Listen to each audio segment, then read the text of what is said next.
Cerita dimulai dengan seorang mafia yang kesal di telepon, mengeluh tentang keterlambatan. Dia melihat di ponselnya bahwa pengiriman terlambat dan mulai mengoceh soal anak muda zaman sekarang. Lalu dia berdiri dengan penuh amarah, memaki politisi dan perusahaan yang tidak becus bekerja. Sambil memegang pemukul kasti, dia bilang semua orang seharusnya bekerja dengan benar. Dia kemudian menoleh ke seorang pria yang terikat, terbalik dan bertanya apakah dia tidak benar. Si mafia mengaku dirinya profesional, sementara Sandra yang tersumbat mulutnya mencoba berteriak. Dia bilang bos pria itu bukan profesional dan itulah alasan dia mengusik orang penting. Si penjahat bersiap untuk menghajarnya dan memperingatkan agar tidak bergerak atau nyawanya melayang. Pria yang terikat merontak ketakutan dan si mafia berteriak muak menyuruhnya diam. Tepat saat dia hampir memukul Sandra, seorang kurir muncul di latar belakang dan mengumumkan pengiriman. Pemimpin geng berbalik kaget dan mengeluh bahwa kurir itu datang terlalu lama. Namun ada sesuatu yang aneh dan dia bertanya siapa pria yang tiba-tiba muncul ini. Dia heran bagaimana kurir itu bisa masuk padahal anak buahnya berjaga di luar. Kamera fokus pada helm kurir tersebut yang tidak mengucapkan sepatah kata pun kepada siapapun. Si kurir lalu berjalan santai dan menjatuhkan kotak kiriman di lantai tepat di depan mereka. Dia berjongkok di depan kotak dan mulai membukanya untuk menunjukkan isinya. Dari sudut pandangnya, dia mulai menghitung jumlah musuh sementara para penjahat benar-benar bingung. Dia mengeluarkan perangkat kecil dan menghitung harganya, menambahkan biaya tambahan karena ini sudah malam. Si bos berteriak menanyakan apa yang dia lakukan di sana, tapi dia hanya bilang akan mengenakan biaya lebih. Kemudian si kurir menjawab dengan tenang bahwa alasan biaya tambahan itu adalah karena adanya perkelahian. Dengan wajah tersembunyi di balik helm, dia menyuruh mereka untuk tidak memasukkannya ke hati.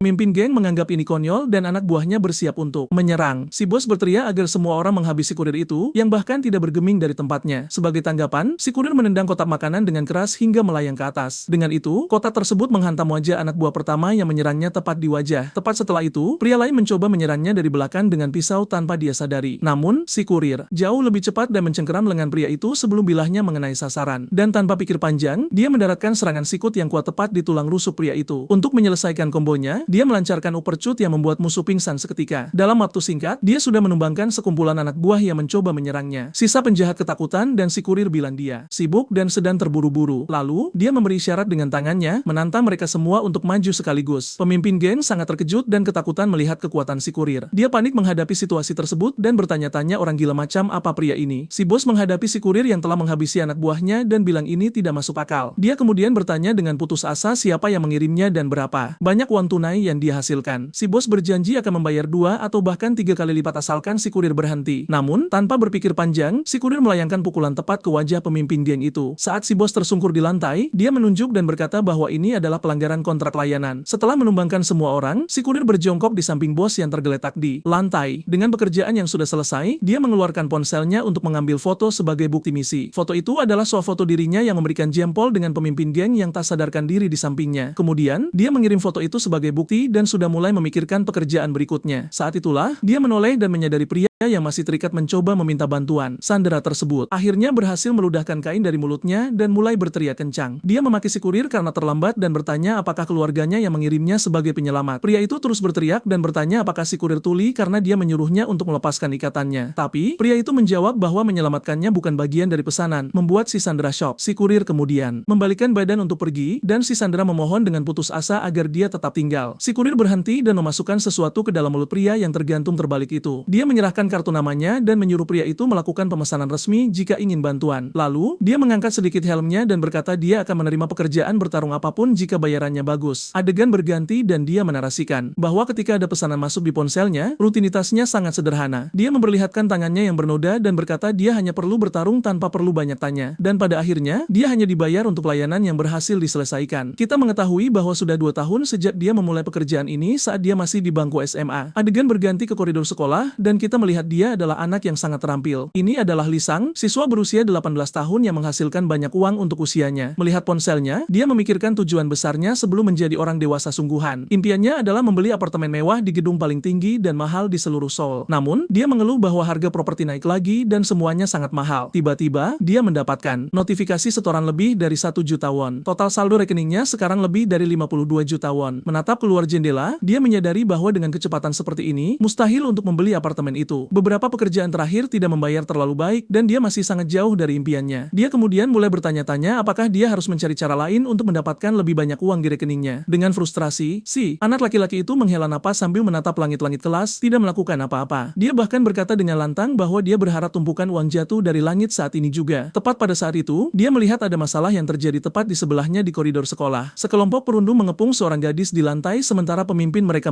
mengejeknya. Si perundung menertawakan situasi itu sementara. Li Sang hanya melihat semuanya dari samping. Gadis di lantai itu tidak takut dan membalas tatapan si perundung dengan pandangan penuh kebencian. Pria besar itu merasa terganggu oleh tatapannya dan berteriak padanya untuk berhenti menatapnya. Lalu dia menendang gadis itu dan berkata bahwa sekarang dia akan belajar di mana posisinya. Dia terus mempermalukan gadis itu dengan mengatakan dia mendengar ayahnya meninggal dalam lilitan hutang. Si perundung mengatakan bahwa apa yang dia minta darinya bukanlah hal yang sulit. Dengan senyum menjijikan, dia menyuruh gadis itu untuk menjadi wanitanya saja. Dia menawarkan uang tunai, tapi gadis itu terus menatapnya dengan pandangan menantang. Si perundung dan temannya bersiap untuk mengintimidasi dia lebih jauh, tetapi terhenti. Li Sang muncul di depan gadis itu dan dengan tenang menyuruh si perundung untuk meminta maaf padanya. Si perundung marah atas gangguan itu dan temannya terkejut dengan keberaniannya. Temannya itu kemudian berteriak dengan putus asa bahwa pria itu adalah Li Sang, tetapi yang satunya tidak mengerti. Dia menjelaskan bahwa pria itu murid baru dan tidak tahu bahwa bahkan kakak kelas pun tidak berani mengusik Li Sang. Tapi si perundung mencibir dan bilang tidak mungkin dia akan minta maaf. Lalu dia mendekat dan bertanya, apakah Li Sang adalah pacar gadis itu atau semacamnya? Pemuda itu menatap si perundung dan bertanya mengapa dia memberinya perintah. Pria besar itu marah pada keberaniannya dan mengeluarkan pisau untuk mengancam pahlawan kita. Dengan tatapan murka, dia bilang dia akan membuat siswa yang menantangnya sangat menyesal. Tapi sebelum dia bisa menyerang, temannya mencengkeramnya dari belakang dan berteriak agar dia berhenti. Ketakutan, temannya meminta maaf atas nama yang lain dan menyeretnya menjauh dari sana. Li Sang bilang merekalah yang seharusnya meminta maaf padanya dan menyebut mereka berdua orang yang merasa berhak. Tepat saat itu, sebuah kartu nama kecil jatuh tepat di atas kepala gadis yang ada di lantai. Dia berbalik dan menyuruhnya menelepon jika dia butuh bantuan karena dia akan menghajar siapapun demi uang. Pria itu bahkan menawarinya diskon 2% karena dia sedang dalam posisi sulit. Gadis itu ditinggalkan sendirian di koridor sambil menatap kartu yang dia dapatkan dari pria misterius itu. Kartu itu bertuliskan Paradise Delivery. Li Sang mengungkap rahasianya. Dia terus menatap kartu itu memikirkan tawaran yang baru saja dia terima darinya. Adegan berganti ke akhir hari dan para siswa terlihat meninggalkan sekolah dengan santai. Saat itu, sudah pukul 6.03 sore dan Li Sang muda sedang menunggu panggilan kerja. Sambil duduk, dia mengeluh tidak ada panggilan yang masuk dan kemarin jauh lebih baik daripada hari ini. Dia sedang bersantai di dekat sepeda motornya dan mengeluh betapa sulitnya mencari uang. Melihat kota, dia bertanya-tanya ada berapa banyak gedung di luar sana di dunia ini. Dan bahkan dengan begitu banyak gedung, dia meratapi kenyataan tidak memiliki tempat yang benar-benar bisa disebut miliknya. Tiba-tiba, ponselnya berdering dengan permintaan baru dari layanan pengiriman spesialnya. Pesanan senilai 10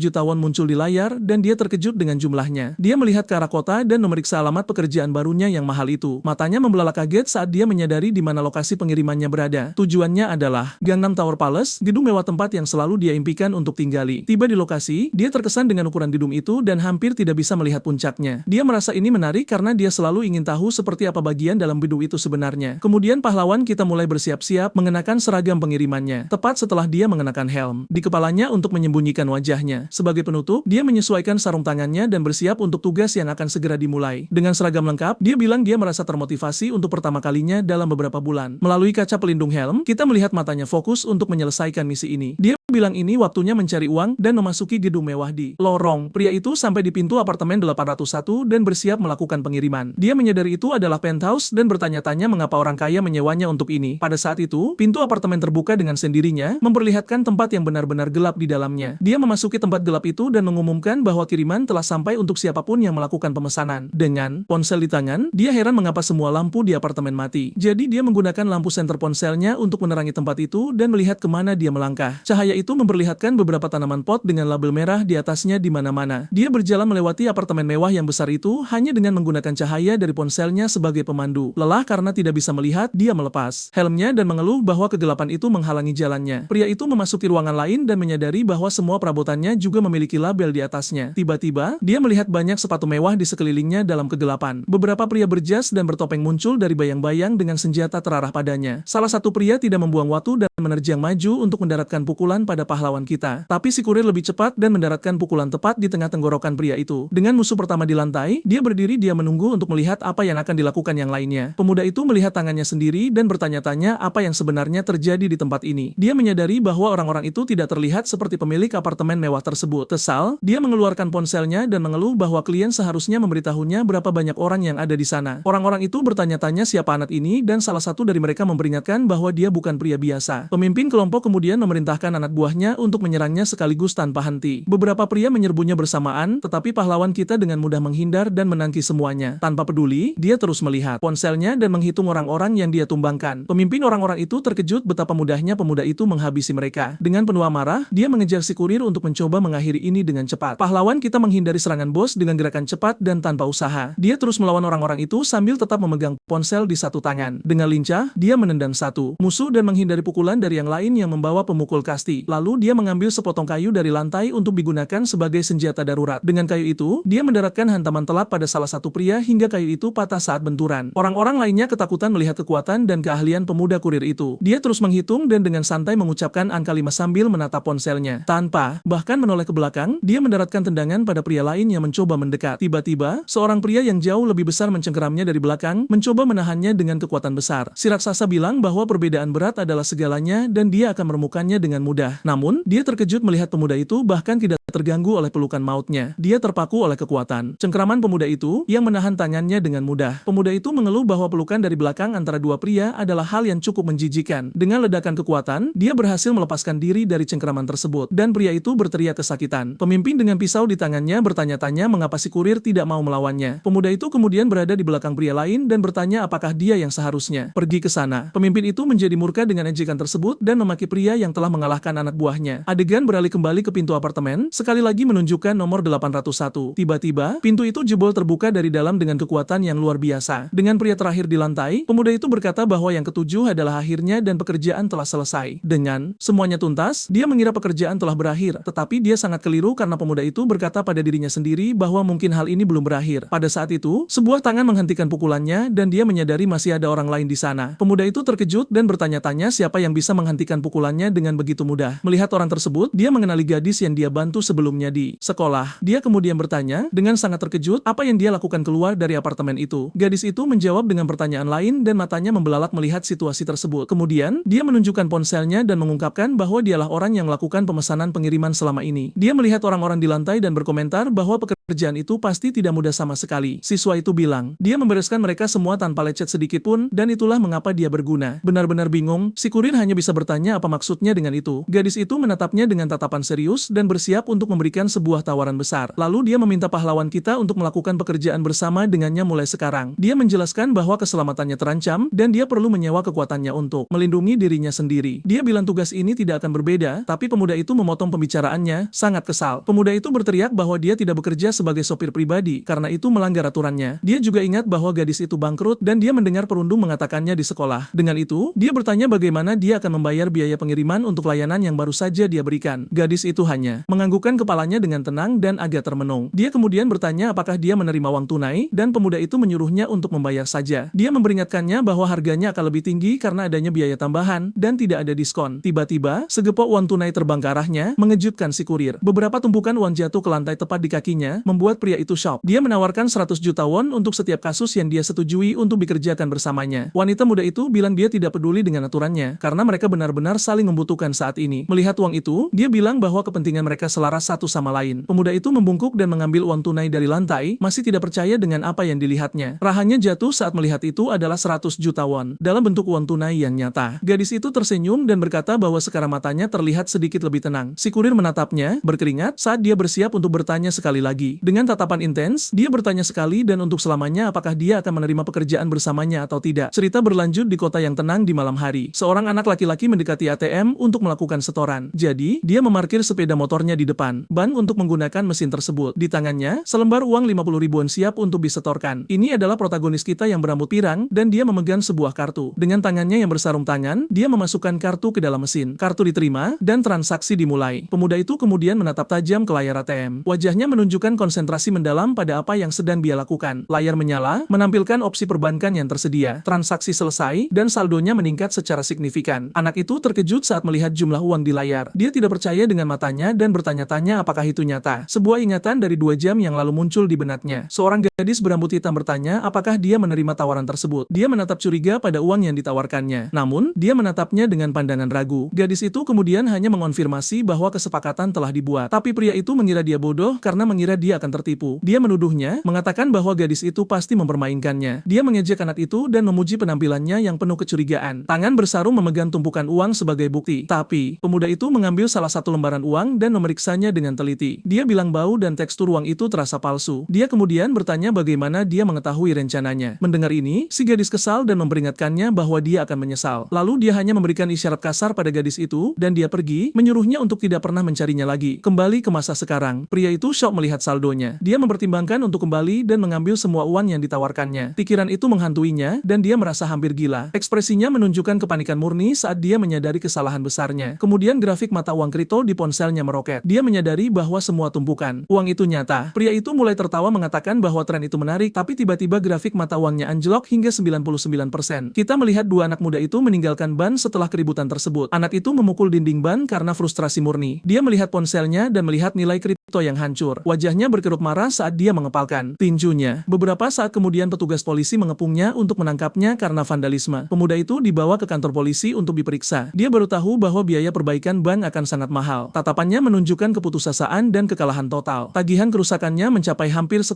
juta won. Benar-benar bangkrut, dia berjalan sendirian di gang gelap. Dari belakang dia, tampak seolah memikul beban seluruh dunia di pundaknya. Keesokan harinya dia tiba di depan sekolahnya. Anak itu terlihat lelah dan ingat apa yang dia katakan kemarin. Gadis yang sama muncul dan menawarinya kesempatan untuk memperbaiki kesalahannya. Dia menghadapinya dengan ekspresi serius menunggu jawaban. Siswa lain di sekitar mereka melihat interaksi mereka, tetapi protagonis sekarang berhadapan dengan perundung sekolah. Kisah these guys are different from the usual cowards. Dia bilang orang-orang ini berbeda dari pengecut biasanya. Para perundung bersiap untuk menghajar pria itu. Di luar dugaan, si pria pirang malah lari ketakutan. Kita melihat anak laki-laki lain bernama Minci tergeletak di tanah dengan luka lebam. Si perundung menjambar rambutnya dengan tatapan yang sangat kesal. Sang protagonis bilang dia hanya sedang menguji situasi sebelum bergerak. Sekarang dia menghadapi pria dengan pemukul kasti dan memikirkan bagaimana dia kalah. Dia mencoba bernegosiasi dengan mengatakan dia akan mengambil setengah dari 100 juta itu. Gadis itu meminta uang muka 10 juta untuk sesuatu. Lalu dia mengulurkan tangannya menunggu untuk menerima uang tersebut. Sambil berlutut di antara yang lain, sang protagonis meminta kontrak dan bilang dia akan menandatanganinya. Gadis itu kemudian menyerahkan dokumen itu padanya dengan tatapan serius di wajahnya. Dengan tatapan murka, dia bersiap untuk apa yang akan datang. Dia kemudian meraih lengan gadis itu dan menegaskan kembali bahwa dia akan melakukan pekerjaan itu. Gadis itu hanya melihatnya dalam diam, tanpa terkejut dengan sikapnya. Dia mengeluh bahwa dia berbicara padanya dengan sangat sombong. Si pria pira menjawab bahwa ini bukan cara yang benar untuk meminta bantuan. Di dekatnya, beberapa siswi melihat kejadian itu, tidak mengerti apa yang terjadi. Pria itu terlihat gugup di telepon sementara gadis itu memperhatikannya dengan teliti. Berikutnya, anak itu membungkuk di hadapannya, menunjukkan penyesalannya. Wanita muda itu mengambil kartu identitas dari tasnya, menunjukkan bahwa dia adalah mahasiswi tahun kedua. Dia kemudian menyebutkan nama seorang siswa dari kelas 1 bernama Heo Min Sop. Dia ketakutan mendengarnya berkata bahwa dia layak mendapatkan hukuman yang lebih buruk. Pada saat itu, adegan berubah ke lapangan golf yang mewah. Sebuah bola golf melayang di langit biru setelah ayunan yang kuat. Seorang pria dipuji karena pukulannya yang sempurna oleh dua pria lainnya. Tiba-tiba, ponselnya berdering dan kontak putranya muncul di layar. Pria itu menjawab panggilan tersebut menanyakan apa yang salah. Di ujung telepon, putranya tampak sangat marah tentang sesuatu. Sambil memegang rokok di tangannya, dia bilang dia ingin menghabisi seseorang. Wajah pria itu di telepon menunjukkan semua kebencian yang dia rasakan. Kita melihat bahwa dia babak belur dan duduk di ruangan gelap. Ayahnya bertanya apakah yang dia maksud adalah putri Song Jeong Cheo. Pemuda itu hanya bisa memanggil ayahnya dengan suara penuh kemarahan. He continues saying that the girl, Song Sunha, yang harus disalahkan atas segalanya. Ayahnya mendengarkan dengan saksama setiap kata dari cerita putranya. Dia bilang gadis itu menyuruh orang menghajarnya lalu mencukur kepalanya. Sebuah foto dirinya yang tak sadarkan diri dan botak tersebar di seluruh media sosial. Sambil menangis, pria itu bertanya pada ayahnya apa yang harus dia lakukan sekarang. Ayahnya terdiam sejenak memikirkan solusi untuk putranya. Dengan tenang, dia meyakinkan putranya bahwa semuanya akan baik-baik saja dan dia akan mengurus semuanya. Kemudian, pria itu berbalik dengan ekspresi yang sangat serius di wajahnya. Dia memanggil seorang pria berjas bernama Min Jun yang ada di sampingnya. Putranya terus meratap mengatakan dia malu pergi ke sekolah. Ayahnya mengeluh pada Min Jun bahwa putranya bahkan tidak bisa menangani satu orang gadis saja. Dalam kilas balik, kita melihat pemuda itu terikat dan tersumbat mulutnya di lantai suatu tempat. Keputusasaan dan ketakutan terlihat jelas di wajah pria itu dalam situasi tersebut. Dengan geram, sang ayah mulai berbicara tentang apa yang terjadi pada putranya. Adegan beralih ke seorang kurir yang melihat tubuh-tubuh tak sadarkan diri di lantai. Ini adalah Bae Min Jun dan dia merasa memukuli orang lebih menyenangkan daripada melakukan pengiriman. Si bos bertanya, bagaimana dia berencana menyingkirkan mayat-mayat di sana. Kurir itu membungkuk dan mengatakan dia mengandalkan bantuan bos. Dia kemudian menjanjikan bonus sambil menunjukkan koper berisi batangan emas. Wajah Min Jun menunjukkan tekad bulat untuk menyelesaikan misi. Dia tampak bersemangat dengan tugas baru itu dan bahkan memamerkan taringnya. Min Jun bertemu pria lain dan mengeluh tentang mengambil mengambil kiriman di tempat-tempat seperti ini. Pria itu menunjukkan aplikasi pengiriman di ponselnya. Sementara itu, bos mengeluh bahwa putranya tidak berguna karena tidak mampu menangani seorang gadis. Tiba-tiba, pria berjas itu mencengkeram kerah bajunya dan mengancamnya. Keduanya saling menatap dengan ketegangan besar yang tumbuh di antara mereka. Min Jun memperingatkannya dengan tatapan mengancam untuk tidak berani menyentuhnya. Pria lainnya tertawa, memperkenalkan diri sebagai manajer dan menyebut Min Jun tidak berguna. Dia mengatakan akan menyerahkan masalah ini ke tangan kurir untuk diselesaikan. Min Jun kemudian melihat ponselnya dan menerima notifikasi baru. Layar ponsel menampilkan informasi tentang gadis yang menjadi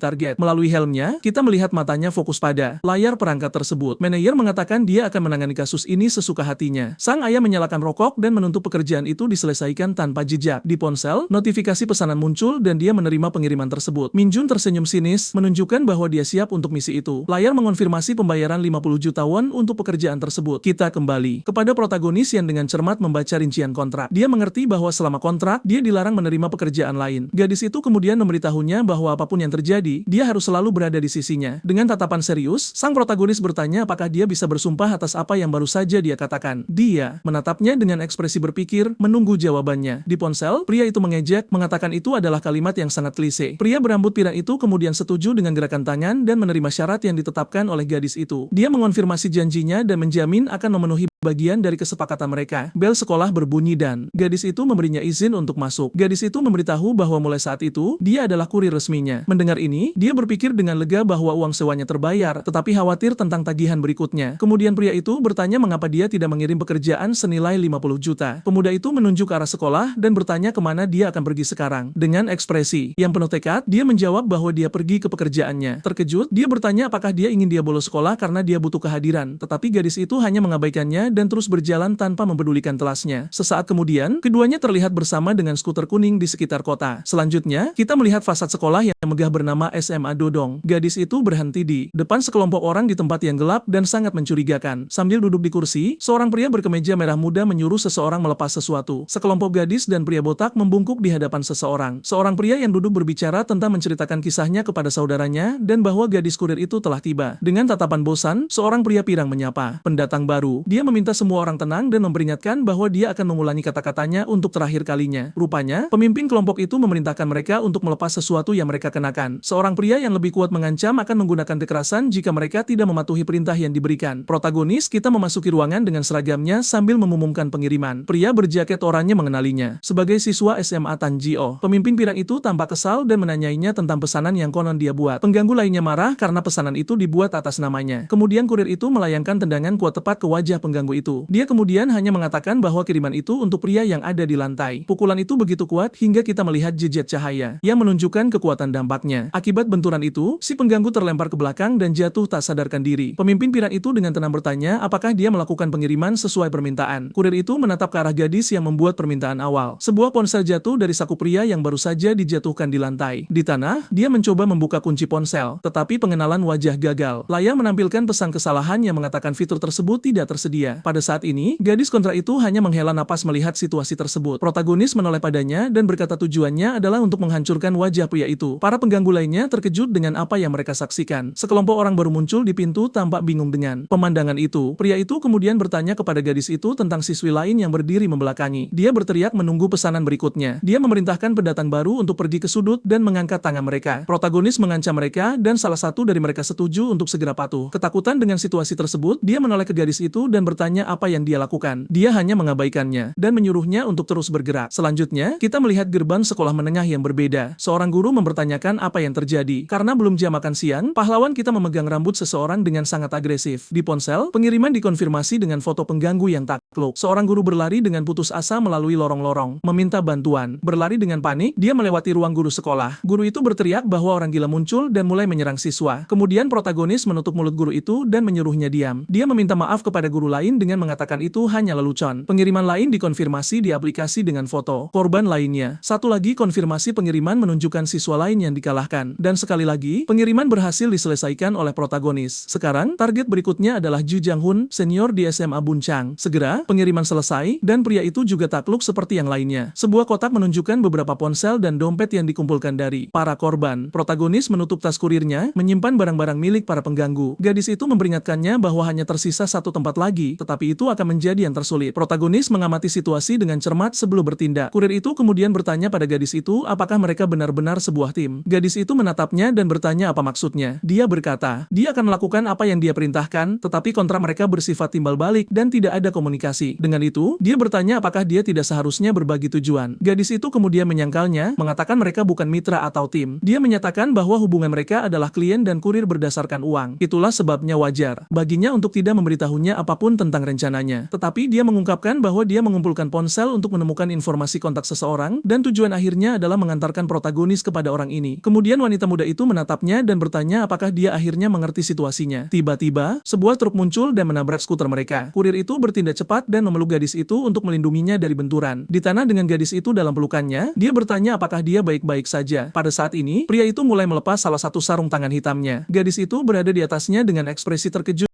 di wajahnya. Dengan wajah kesal, dia mengawasinya dalam diam sejenak. Pria itu kemudian menjawab bahwa dia tidak baik-baik saja sama sekali setelah apa yang terjadi. Dia meratap bahwa sepeda motornya hancur dan dia masih memiliki 28 cicilan yang tersisa di dalam truk. Pria pirang dari sebelumnya berteriak bahwa merekalah yang mengambil ponselnya. Dia menjadi marah pada pengemudi dan bertanya mengapa dia tidak bisa menghentikan mereka. Pengemudi itu tersenyum dan meminta maaf, mengatakan dia sedikit berkarat. Dia kemudian meminta pria itu untuk menunggu di mobil dan keluar dari truk. Pria itu kemudian membuka bagian belakang kendaraan pengirimannya yang dikelilingi oleh kotak-kotak. Dia mengatakan dia akan melakukan pengiriman dan mengusir mereka. Gadis itu memperhatikan bahwa salah satu ponsel yang mereka ambil rusak. Dia merasa kesal melihat bahwa semua perangkat hancur dalam kecelakaan itu. Selain itu, dia melihat sesuatu yang lebih mengkhawatirkan di depannya. Truk itu berasal dari Godu Courier, perusahaan yang tidak ingin dia temui. Sambil berjongkok, wanita muda itu memperingatkannya untuk berhati-hati dengan perusahaan pengiriman itu. Protagonis kemudian mendekati truk dan memanggil pria yang lebih tua itu dengan tatapan marah. Dia menuntut agar pengemudi membayar sepeda motornya yang hancur. Pengemudi itu tampak mengabaikannya dan terus mencari sesuatu di antara kotak-kotak. Dia menggerutu bahwa pilihan yang dia temukan tidak cukup bagus sampai akhirnya dia menemukan apa yang dia cari. Dengan senyum yang menakutkan, dia mengambil sebuah kotak panjang dan tipis. Pria itu menjelaskan bahwa sepeda motornya dibuat khusus dan satu-satunya. Dia memperingatkan bahwa dia juga akan menuntut biaya atas tekanan emosional yang disebabkan oleh kecelakaan itu. Tiba-tiba, pengemudi itu melompat dari truk sambil memegang sabit besar. Pria yang lebih tua itu mengatakan dia sedikit berkarat dengan sabit yang dia pegang. Dia mengejek pria itu dengan mengatakan dia hanya selamat karena serangannya nyaris meleset. Pengemudi itu memperingatkannya bahwa dia tidak akan bertahan lama saat pria itu mengepalkan tinjunya. Pria itu mengatakan dia seharusnya menghindar daripada memblokir serangan yang kuat. Meskipun memblokir serangan itu, dia akhirnya terluka di bagian samping. Pria itu tertawa dan mengatakan dia mengerti keinginan pemuda itu untuk pamer. Dia memperingatkan bahwa dia telah melihat banyak anak muda sepertinya yang tidak bisa mengendalikan api mereka. Protagonis kemudian bersiap untuk menerima pukulan pria itu berikutnya. Pria itu mengatakan sudah lama sejak dia bertarung dengan senjata panjang, jadi dia salah perhitungan. Pengemudi itu menatapnya dengan tatapan terkejut dan marah. Dia memperingatkan pria itu bahwa pamer terlalu banyak bisa berakibat mahal. Dengan teriakan, pria itu maju untuk menyerang protagonis dengan segenap kekuatannya. Kurir itu menyiapkan tinjunya untuk memblokir serangan sabit. Dengan pukulan yang kuat, kurir itu berhasil menghancurkan senjata lawannya. Pengemudi itu terkejut dan terdiam dengan apa yang baru saja terjadi. Protagonis mengatakan bahwa sekarang dia sudah menguasai pertarungan ini. Aura kekuatan tiba-tiba mulai memancar dari kepalan tangan pria itu. Dia menantang pria itu untuk menyerangnya dengan sesuatu yang lain dan berjanji untuk memblokir segalanya. Pengemudi itu menatap gagan sabit yang patah, tidak percaya dengan matanya. Dengan helaan napas, dia memegang sisa gagan senjatanya. Pria itu mengatakan pria itu mengingatkannya pada dirinya yang lebih muda dan lebih ceroboh. Dia bertanya-tanya bagaimana dia bisa bertahan hidup dengan cara itu. Pengemudi kemudian membongkar gagan sabit, memperlihatkan dua bagian. Dia kemudian berbalik dan memanggil pria pirang itu, meminta bantuan dalam pertarungan. Pengemudi itu memarahinya karena takut dengan situasi seperti ini. Pemuda pirang itu tampak benar-benar ketakutan dengan apa yang dia lihat. Dia mengeluh, mengatakan dia adalah klien dan seharusnya tidak harus bertarung. Tiba-tiba, ledakan api menghantamnya tepat di tengah jalan. Pengemudi itu bertanya pada pria pirang itu apakah dia pernah memiliki pekerjaan paruh waktu. Dia mengeluh bahwa orang tua zaman sekarang terlalu memanjakan anak-anak mereka. Pria itu bertanya apakah pria itu tahu rasanya memuat dan membongkar kotak. Dari kejauhan, gadis itu berteriak putus asa memanggil nama protagonis. Dia berbalik dan melihatnya berdiri di sana, menatapnya dengan ekspresi serius. Gadis itu mengingatkannya bahwa dia sedang dalam pekerjaan dan harus bertindak seperti profesional. Dia mengatakan pertarungan itu terlalu tidak menguntungkan baginya jika hanya menggunakan tinjunya. Kurir itu memotongnya dengan mengatakan bahwa bertarung adalah keahliannya. Dia memperingatkannya untuk tidak berani memberinya perintah tentang bagaimana dia harus bertarung. Gadis itu kesal dengan cara dia berbicara kepadanya saat ini. Dengan satu pukulan, protagonis menghancurkan batu yang terbang ke arahnya. Sebuah bola logam besar dengan duri terbang ke arahnya. Pengemudi itu kemudian bersiap untuk menyerang dengan senjata barunya. Dengan senyum percaya diri, dia bersiap untuk serangan berikutnya. Pria itu memuji sikap pria itu yang menepati janjinya. Berjongkok di tanah, protagonis hanya memperhatikan lawannya. Pengemudi itu kemudian kemudian bertanya dari apa kepalan tangannya terbuat. Dia mengeluh kepada pemuda pirang itu karena tidak melempar senjata cukup cepat. Pria pirang itu menjadi kesal dan menyuruhnya melakukan pekerjaan itu sendiri. Pengemudi itu mengancamnya dengan mengatakan bahwa jika dia berhenti lagi, dia akan dipecat. Dan pria itu ketakutan dengan ancaman itu. Dengan teriakan ketakutan, dia melemparkan kotak-kotak itu ke arah pengemudi. Salah satu kotak terbang dengan kecepatan tinggi ke arah protagonis. Semua kotak dilemparkan ke arah kurir sekaligus. Dia berhasil menghancurkan salah satu bola logam dengan tinjunya. Pengemudi itu terkejut melihat kekuatan pria itu. Dia kemudian menggunakan gagang sabit untuk meluncurkan kotak dengan pisau. Protagonis menghindari serangan itu dengan gerakan cepat. Dia kemudian bersiap untuk serangan pengemudi berikutnya. Pria itu memperhatikannya dalam diam, tanpa terkejut dengan keahliannya. Selanjutnya, dia melemparkan sejenis perisai dengan paku ke arah pria itu. Kurir itu menghancurkan perisai dengan satu pukulan yang tepat sasaran. Kita melihat tangan pengemudi dengan kuat mencengkeram salah satu kotak. Dia kemudian melemparkan beberapa kotak. Pada saat yang sama ke arah pahlawan, protagonis berhasil menghindari semua kotak yang dilemparkan. Dia kemudian menangkap salah satu kotak yang terbang ke arahnya. Dengan gerakan cepat, pengemudi itu melemparkan gelombang shuriken. Pria itu mengertakkan giginya saat bersiap untuk serangan berikutnya. Dia mengambil tombak darurat dengan kotak di ujungnya. Kotak di ujung tombak itu beratnya 500 kg.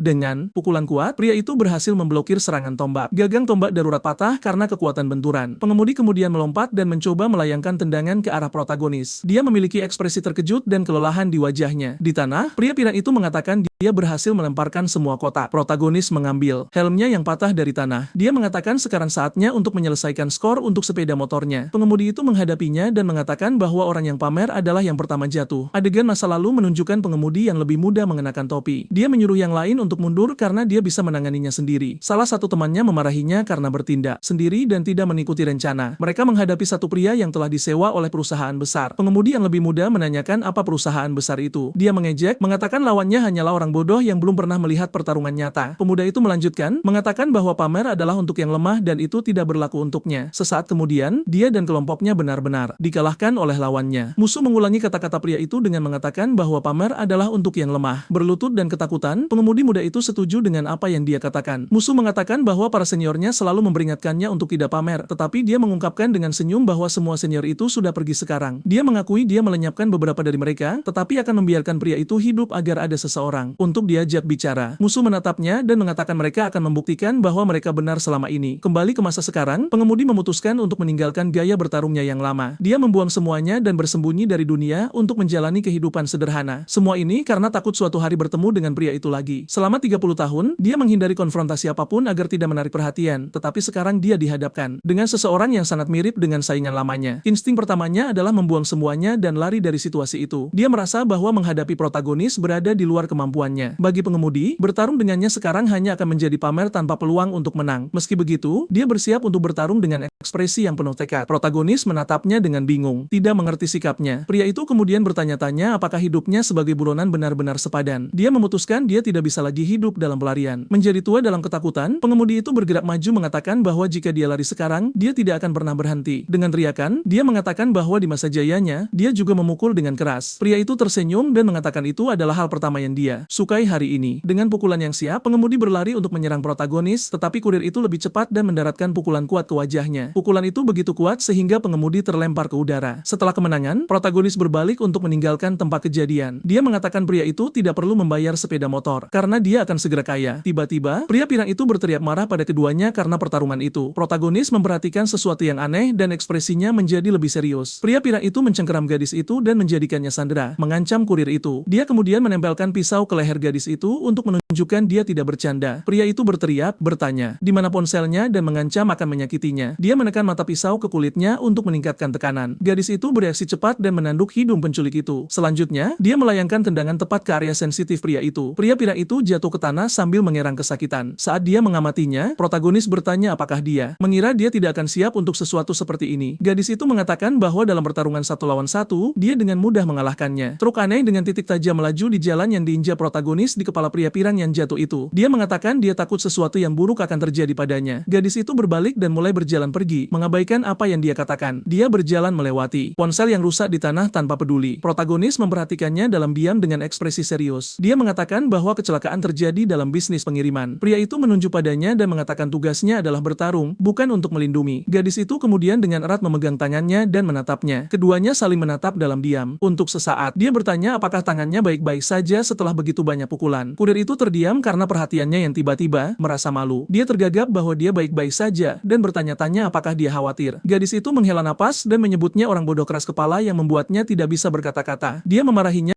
karena mempertaruhkan tangannya yang merupakan alat kerjanya. Gadis itu memberinya peringatan terakhir bahwa lain kali dia akan memulangkannya. Pria itu menjadi bingung dan hanya tertawa melihat situasi yang canggung. Pengemudi yang jatuh itu memuji pria itu dan menyuruh gadis itu untuk tidak terlalu keras padanya. Dia berterima kasih kepada protagonis karena membangkitkan semangat bertarungnya. Pria itu menawarkan bantuan kepada mereka dengan mengatakan bahwa kekuatan bukanlah segalanya. Pria itu menolak bantuan dan pengemudi meminta untuk dibantu berdiri. Kurir itu bertanya bagaimana mereka akan sampai ke lokasi berikutnya tanpa sepeda motor. Dari kejauhan, pengemudi memperingatkan mereka bahwa mereka berdua akan segera pergi. Dia menjelaskan bahwa nama mereka ada di daftar pengiriman prioritas. Protagonis dan gadis itu bertanya-tanya apa itu pengiriman prioritas. Gadis itu tampak khawatir dan mengatakan bahwa segalanya bergerak terlalu cepat. Pengemudi mengeluh karena diabaikan dan menjelaskan apa pengiriman itu. Ini adalah sistem di mana kurir manapun dapat menerima pesanan yang sama. Berada di daftar berarti mereka adalah target bagi semua kurir. Pria yang jatuh itu memperingatkan bahwa mereka akan diburu 24 jam sehari. Protagonis terkejut dengan berita yang baru saja diterimanya, tapi tepat setelah itu sebuah senyum sinis tersungging di wajahnya. Dia merayakan dengan mengatakan bahwa sekarang pertarungan akan datang kepadanya dan dia bahkan akan dibayar. Pengemudi itu menyebutnya gila dan mengaguminya sambil meminta untuk menjadi mitranya. Dengan tatapan menghina, dia menolak permintaan pria yang jatuh itu. Gadis itu mengatakan dia tidak akan pernah menjadi mitranya dan menyuruhnya untuk tidak terikat. Pria itu mengatakan dia adalah kurir profesional dan tidak mencampur adukan perasaan. Dia kemudian melemparkan kalung anjing ke arah protagonis. Pengemudi menawarkan diri untuk melayaninya bukan sebagai mitra, tetapi sebagai anjing. Gadis itu mengatakan bahwa jika dia bersedia menjadi anjingnya, dia akan menerimanya. Sambil berbaring di tanah, pengemudi menatap kalung itu dengan senyum. Dia mengatakan jika dia lebih muda, dia tidak akan menyembunyikan perasaannya untuknya. Protagonis jijik dengan adegan dan interaksi mereka. Gadis itu memperingatkan bahwa masih ada satu lokasi pengiriman yang tersisa dan mereka kehabisan waktu. Gadis itu memakaikan kalung pada pria pirang yang tidak sadarkan diri. Dia mengatakan dia bisa mengganti ponsel yang rusak. Matanya bersinar saat dia berencana untuk mengambil semua informasi darinya. Dia menyatakan bahwa dia akan membuat pria itu mengatakan semua yang dia tahu. Adegan berubah menjadi pemandangan kota saat matahari terbenam. Protagonis bertanya apakah itu lokasi pengiriman terakhir. Gadis itu mengonfirmasi dan memperingatkannya bahwa itu akan menjadi pengiriman tersulit hari ini. Pria itu menyadari mereka berada di depan sekolahnya sendiri. Dia mengeluh bahwa mereka bisa saja datang ke sini di awal hari. Gadis itu menjelaskan bahwa dia meninggalkan sekolah untuk terakhir agar menghindari masalah. Pengemudi muncul dan mengatakan dia mengikat pria pirang itu seperti yang dia minta. Kita melihat pemuda itu diikat dan dibungkam di gerobak. Gadis itu bertanya apalagi yang dia butuhkan darinya di sana. Pengemudi memujinya karena keberaniannya dan mengajaknya berkencan. Protagonis mencium debu dan menyadari sesuatu telah terjadi. Gadis itu mengatakan, dia sudah tahu dan tampaknya menyadari situasi tersebut. Dia melihat sepeda motor pengiriman diparkir di dekat gerbang sekolah. Tujuan mereka adalah ruang OSIS di lantai 5. Jendela ruangan itu, yang selalu tertutup, sekarang lampunya menyala. Gadis itu menyimpulkan bahwa seseorang telah bertindak untuk mencegah pengiriman mereka atau mungkin mereka sendiri adalah target sebenarnya dari itu. Jebakan. Sesosok bayangan berlari menembus lorong gelap dari arah yang berlawanan dengan mereka. Seorang kurir berseragam biru muncul dan mengeluh karena mereka terlambat. Dia berkata bahwa dirinya sudah menghabisi semua orang di ruang dewan dan merasa bosan. Sang pengemudi berkomentar bahwa tidak ada siswa lain yang tersisa di sekolah itu. Dia kemudian menyadari bahwa pendatang baru itu tidak mengikuti aturan dasar. Sang pengemudi menuduhnya melanggar aturan karena menyerang di luar urutan yang ditentukan. Tiba-tiba, jari sang pengemudi terputus oleh sebuah serangan kilat. Kurir berbaju biru itu menyerangnya dengan kecepatan yang mengagumkan. Dia memperingatkan sang pengemudi untuk tidak lagi menunjuk arahnya. Tangan sang pengemudi benar-benar buntung dalam sekejap mata. Kurir berbaju biru itu berkata bahwa dia tidak tertarik untuk memburu target-target kecil. Dia mengatakan bahwa awalnya dia mengira ini hanyalah anak SMA biasa, tetapi saat melihat foto targetnya, dia menjadi sangat bersemangat dengan misi ini. Dengan senyum psikopat, dia berkata bahwa dia hampir tidak bisa menahan kegembiraannya. Layar ponselnya menampilkan foto gadis tersebut sebagai target pengiriman. Kurir berbaju biru itu kemudian menatap protagonis yang berada di samping gadis itu. Dengan senyum sinis, dia berkata bahwa sudah lama sekali sejak terakhir kali mereka bertemu. Pria berambut pirang itu menatapnya dengan pandangan serius dan langsung mengenali siapa dia.